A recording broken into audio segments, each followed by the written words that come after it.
नमस्कार दोस्तों, मैं हूँ तुलसी। जैसे कि हम सभी जानते हैं कि महाकुंभ चल रहा है और यहाँ इस कुंभ में आए दिन कोई ना कोई घटना घटती रहती है जो मीडिया पे छाई रहती है। उसी में से एक घटना, एक महिला यहाँ आती है कुंभ नहाने के लिए और वह कुछ खरीदारी कर रही थी। तभी एक साधु की कुटिया के नजदीक पहुंचती है और जो कि टेंट की बनी हुई थी।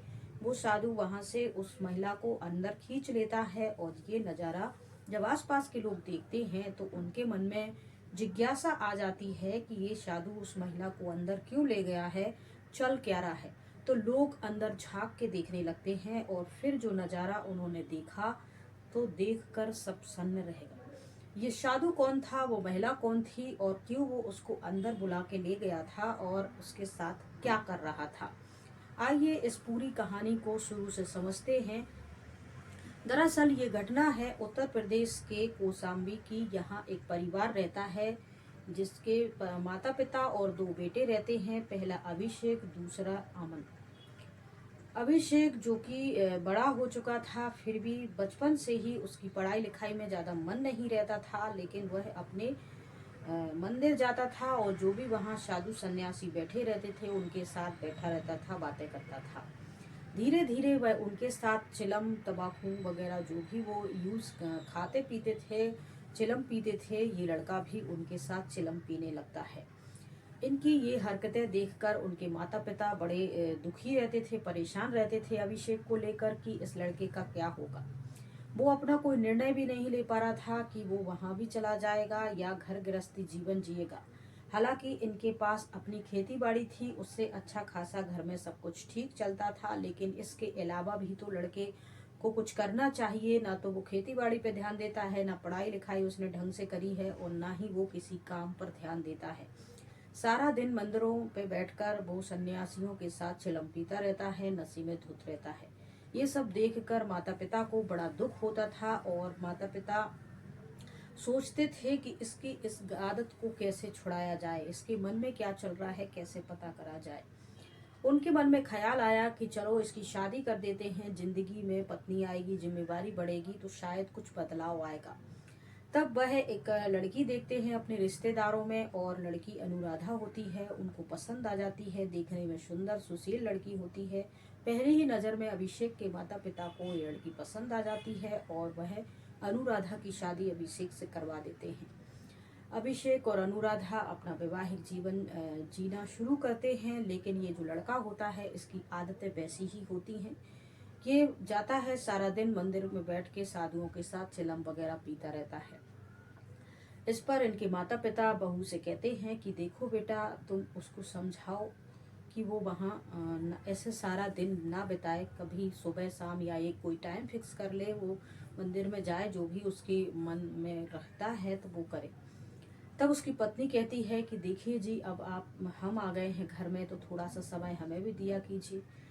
ऐसे वह अपनी पत्नी की बात मान जाता है और मंदिर में थोड़ा कम जाना शुरू कर देता है और घर में रहता है।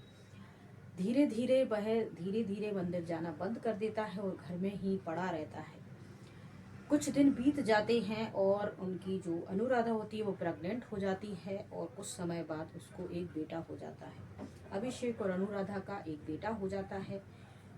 बेटा हो जाने से उनकी जिंदगी में खुशियां आती हैं और माता पिता दादा दादी बन जाते हैं। सब कुछ ठीक ठाक चल रहा था, लेकिन अभिषेक ना तो खेती बाड़ी में ध्यान देता था, ना ही बाहर जाके कोई काम करता था। सारा दिन घर में खटिया तोड़ता रहता था।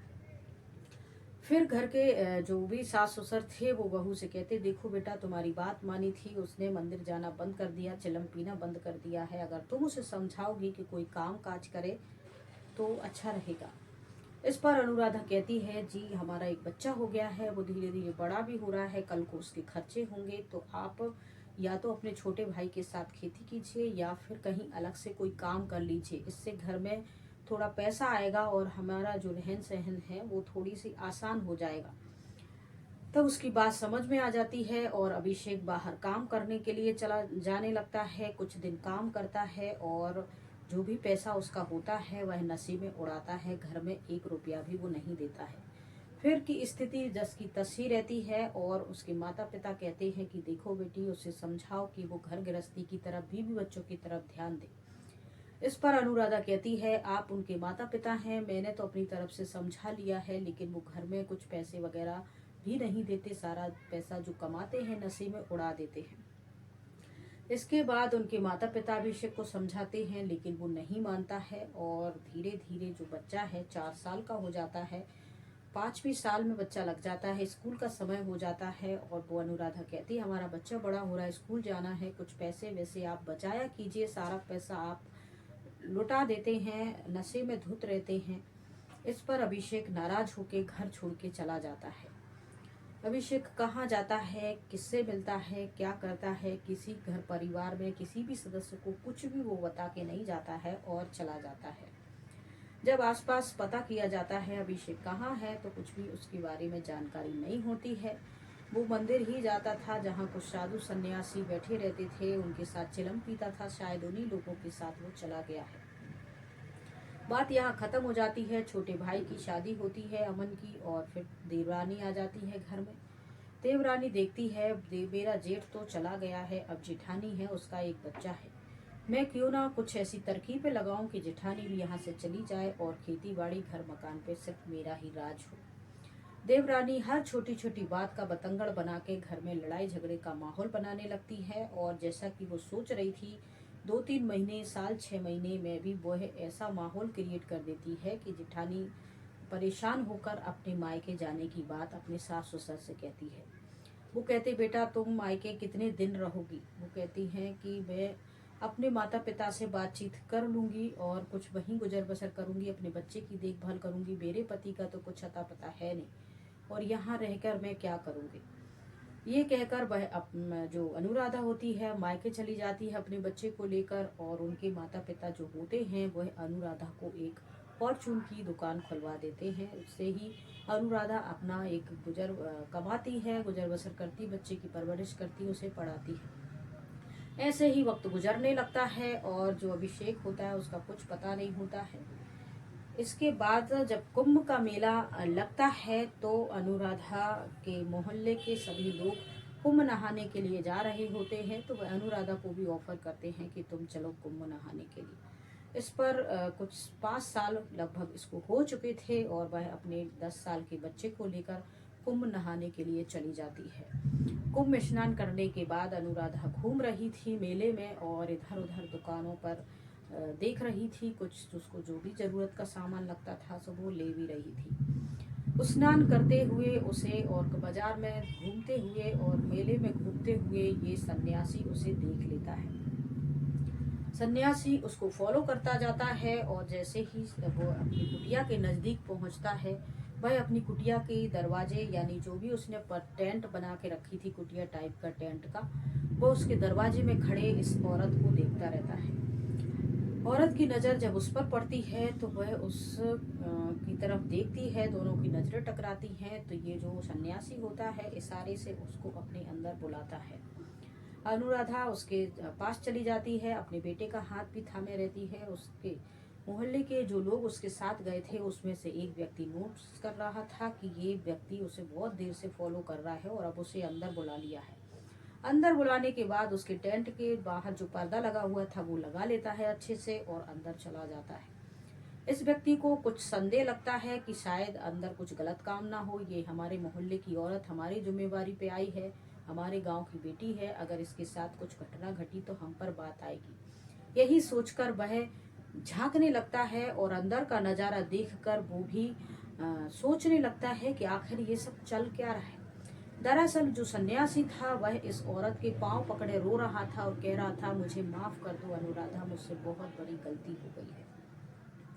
इसके बाद वह इसकी नज़र पड़ती है कि दरवाजे से कोई झांक रहा है, तो ये इस आदमी की तरफ देखता है और ये जो आदमी होता है वो अंदर चला जाता है। और ये जो सन्यासी होता है उठ के खड़ा हो जाता है, आंसू पोंछते हुए अपने आप को संभालता और कहता है, बताइए जजमान, कैसे आना हुआ, क्या है। तब वो बताता है कि तुम इसको अंदर बुला के इसके पांव पकड़ के रो क्यों रहे थे और ये सब चल क्या रहा है, क्या माजरा है। इस पर अभिषेक बताता है कि मैं अभिषेक हूँ, मेरी ये पूरी सन्यासी जैसी हुलिया हो गई है और मैं अपनी पत्नी को छोड़कर आ गया था और इसका मुझे बहुत पछतावा हो रहा है। मैंने कई बार हिम्मत जुटा के घर वापसी का निर्णय लेने की कोशिश करी। पता करवाया तो मुझे पता चला मेरी पत्नी मायके में रह रही अपने बच्चे की देखभाल अकेले ही वो कर रही है। इससे मैं बहुत शर्मिंदा हो रहा था। मैं अनुराधा को ऐसे ही छोड़कर यहाँ आ गया था और मुझे हर वक्त यही लगा रहता था कि मेरे बीवी बच्चों का क्या हो रहा होगा। तो ना तो मेरा भगवान में मन लगता था, ना उधर मन लगता था। मैं मझधार में फंसा हूँ और जैसे तैसे 5-6 साल गुजर चुके हैं। लेकिन अगर अनुराधा मुझे माफ़ करे तो मैं अपनी जो अधूरा मेरा जो कार्य है घर गृहस्थ का, जो जिम्मेवारी का, मैं उसे पूरा करूँगी। अनुराधा कहती है, इतना दिन हो गया है, आपने कभी कुछ बताया नहीं, मिलने की कोशिश नहीं करी। मैं अचानक से तुम्हारे साथ क्या बातचीत करूं और क्या फैसला लूं, मुझे कुछ समझ में नहीं आ रहा है। मैं इस वक्त अपने माता पिता की जिम्मेवारी हूं, उनके ही आश्रित हूं, उनके साथ रह रही हूं। इसीलिए अब मेरे जीवन का जो भी निर्णय है मैं उनसे पूछकर ही करूंगी और उनकी अनुमति से ही आगे कुछ करूंगी। या तुम्हारे साथ रहना है, नहीं रहना है, तो आगे इस सब के बारे में मैं उनसे पूछ के तुम्हें बताऊंगी। ये मेरा फ़ोन नंबर और उनका फ़ोन नंबर वो लेके जाती है। कहती है अगर मेरे माता पिता इसकी स्वीकृति देते हैं तो हम दोनों फिर से तुम जैसा चाहते हो जाएगा। इसके बाद अनुराधा चली जाती है वहाँ से और घर जाकर अपने माता पिता से कहती है, अभिषेक मुझे मिले थे साधु के भेष में और वो रो रहे थे, परेशान थे। वो फिर से मेरे साथ अपना घर गृहस्थ बसाना चाहते हैं। अगर आप लोग को उचित लगे तो मैं उनको हाँ कह दूँ। तब माता पिता सोचते हैं कि हम तो बूढ़े हैं, कभी भी चले जाएंगे, लड़की और अपने बच्चे के साथ कब तक हमारे आसरे पड़ी रहेगी। तो वो कहते ठीक है बेटी, अगर उसे पश्चाताप है, वो तुम्हारे साथ सब कुछ अच्छे से रहना चाहता है, तो तुम उसके लिए हाँ भर दो। और इस तरीके से अनुराधा फ़ोन करके दूसरे दिन उसे कह देती है कि मम्मी पापा ने हाँ कह दिया है, तुम चाहो तो यहाँ आ सकते हो और हम अपना घर गृहस्थ फिर से शुरू कर सकते हैं और अच्छे से रह सकते हैं।